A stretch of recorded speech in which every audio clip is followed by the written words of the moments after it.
لا إله إلا الله وأشهد أن محمدا عبده ورسوله لا نبي بعده.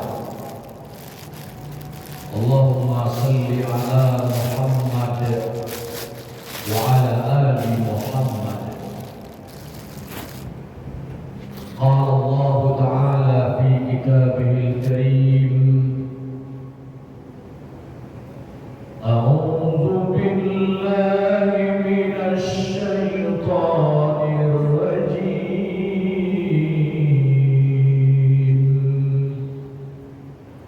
بسم الله الرحمن الرحيم.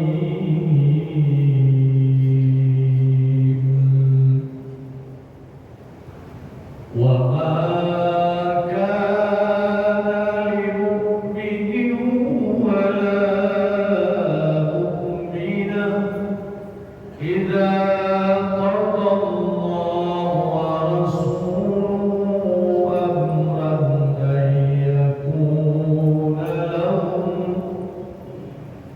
يكون لهم الخيرة من أمرهم ومن يعص الله ورسوله فقد ضل ضلالا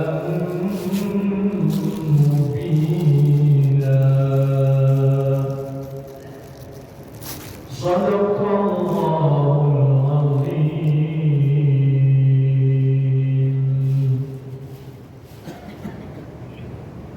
tidak pantas bagi seorang mukmin laki-laki maupun seorang mukmin perempuan apabila Allah dan Rasul-Nya telah menetapkan suatu ketetapan akan ada pilihan lain bagi mereka tentang urusan mereka sendiri. Barang siapa yang mendurhakai Allah dan Rasul-Nya, maka sungguh dia telah tersesat dengan kesesatan yang nyata. Ayat ini menerangkan salah satu sikap dan sifat seorang muslim, seorang mukmin yang sejati. Apa itu? Ia tunduk dan patuh atas keputusan, atas ketetapan dalam perkara-perkara hidupnya yang Allah takdirkan untuknya. Nah, biasanya manusia ini kan dalam HPT dikatakan itu ada namanya ikhtiar. Ikhtiar itu kalau kita artikan banyak orang kena usaha, tapi lebih cukup itu pilihan. Karena dalam usaha itu sendiri orang memilih mau usaha apa aja. Jadi ikhtiar itu adalah pilihan. Pilihan untuk berusaha A, B, C, D itu pilihan. Pilihan untuk datang tepat waktu sholat asar ke masjid Taqwa itu pilihan. Andai orang pun memilih ingin hadir di sini sebelum azan, maka akan bergantung kepada usahanya. Dia akan lebih awal siap-siap, berangkat lebih awal, sehingga dia dapat mencapai pilihannya, yakni hadir sebelum waktu masuk. Beda dengan orang punya pilihan.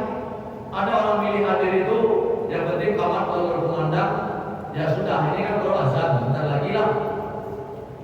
Akan berdampak kepada usahanya, akan berdampak kepada cara dia menyikapi sesuatu itu. Dalam hidup juga begitu. Ada beberapa takdir, contoh kematian. Kalau tanya para keluarga, ada orang yang senang anggota keluarganya meninggal dunia.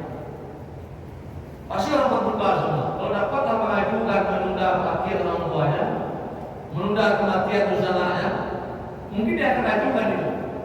Kalau boleh ada pilihan. Tapi Allah sudah memberikan ketetapan kepada manusia, maka pada saat Allah berikan ketetapan itu, tidak boleh ada keinginan lain oleh seorang muslim selain tunduk dan patuh kepada ketetapan dan pilihan Allah itu. Cuma kadang-kadang manusia kan berpikir juga dia tuh, sabarnya waktu doa juga cuma itu mereka mungkin, cuma itu mereka mungkin. Allah patuhnya juga cuma mereka. Sama dia menyesal akibatnya akan menyesal sendiri. Banyak ada orang sakit, istrinya sakit lalu meninggal dunia. Apa kata dia? Ada cepat kemarin antar ke rumah sakit mungkin tidak meninggal. Tidak akan ada seperti itu. Kenapa dia katakan ajal, keputusan kematian itu harus disebut kapan, di mana, bagaimana bentuknya, kita tidak tahu. Jangan itu kita ini kapan kita sakit kita nggak tahu, kapan kita sakit kita nggak tahu. Berapa lama kita pegang kekayaan kita nggak tahu. Berapa lama kita bisa hadir di masjid ini kita nggak tahu. Esok kita nggak tahu. Dalam kehidupan seseorang muslim itu sudah ada Allah tetapkan hal-hal yang tak boleh kita buat. Tapi sebahagian manusia itu tidak sama antara keputusan Allah tentang dirinya dengan keinginan yang dia punya. Sering berbeda. Nah kalau berbeda antara keinginan kita, respon kita dan keputusan Allah, itu namanya tidak muslim yang sejati. Tapi kalau Allah sudah putuskan, nah kita ikut saja sudah. Misalnya ada kisah Utsman Abu Talha itu, dia seorang bisnismen, seorang pedagang besar. Sebelum turun ayat Al-Quran tentang keharaman khamar, Abu Talha itu kan beli khamar banyak dari keuangan yatim. Dia bermaksud mengembangkan keuangan yatim itu, karena yatim ini dia masih kecil. Jatuh pilihan oleh orang banyak ke Abu Talha untuk memegang keuangan yatim ini. Dasar dia pedagang yang mengembangkan uang, ingin beli. Waktu itu ayat belum turun tentang keharaman khamar. Di negeri Arab itu kan daerah dingin, cepat lakunya khamar itu. Dibelilah banyak oleh Abu Talha. Banyak dibelinya. Sudah mau dipak-pak kecil-kecil atau kecil-kecil dalam bentuk kemasan baru, datang berita kalau Rasulullah sudah menerima ayat surah Al-Maidah ayat 90 itu turun. Ya ayyuhalladzina amanu innamal khamru wal maisir wal ansabu wal azlamu rijsun min amali syaitan. Turun ayat. Berarti khamar haram. Khamar itu sudah diharamkan, itu harus perbuatan setan. Barang atau wanita. Sampai ada upaya Abu Talha kata Rasul, ya Rasulullah, tidak bisa ditolerir karena ini kan untuk anak yatim. Ya kalau Allah sudah menetapkan kata Rasulullah, Rasulnya tunduk kepada Allah. Siapa lagi yang menerima? Kita tunduk kepada Allah dan Rasulnya. Atau dirubahnya jadi cuka? Dia tak bisa kata Rasulullah. Dirubah pun cuka kan bahan dasarnya kamar, tidak bisa. Kamar itu haram. Dengan sama babi dirubah jadi sosis, dirubah jadi super mie, dirubah jadi daging apa gitu ya. Tetap haram juga, karena dasarnya babi. Tapi apa kesimpulan? Diperintahkan semua anggotanya dibuang semua, kerugian akan saya tanggung, akan diganti dengan yatim ini. Karena Allah sudah putuskan. Tapi apa terjadi? Dengan Abu Talha itu tunduk kepada putusan Allah Subhanahu Wa Taala, dia dengan sangat dilapangkan dan oleh Allah SWT bisa mengganti moda yang satu barang sebanyak itu. Nah jadi apa artinya? Kita ini dalam hidup tidak boleh menentang putusan Allah Subhanahu Wa Taala. Kalau ada musibah kematian, ya terima dengan lapang dada. Mungkin bangkrut, ada saatnya mungkin kita nggak berlimpah, nggak sedekah atau apa saja lah. Nggak boleh menyesali musibah itu. Karena belum tentu setiap musibah itu karena Allah benci. Mungkin karena supaya mendidik kita agar kita tunduk dan patuh pada prinsip-prinsip Allah Subhanahu Wa Taala. Nah, Bapak Ibu muslimin dan rahimahumullah, jadi sebutkan dalam ayat ini tidak pantas bagi seorang mukmin laki-laki ataupun perempuan kalau ada ketetapan Allah Subhanahu Wa Taala yang menetapkan jangan pernah langgar itu. Surah Jumat ayat 9 umpamanya. Kalau suatu komandan azan Jumat Iza nudiya lis-salati min yaumil jum'ati fas'au ila dzikrillah wa dzarul bait. Kalau lapak kumandang di bagian azan untuk sholat Jumat, wa dzarul bait, tinggalan dua kali tutup dadai gitu. Ada kacau kalau dibuka di awal menentang keputusan Allah Subhanahu. Sikap seorang sejati tunduk dan patuh kepada keputusan Allah Subhanahu wa taala.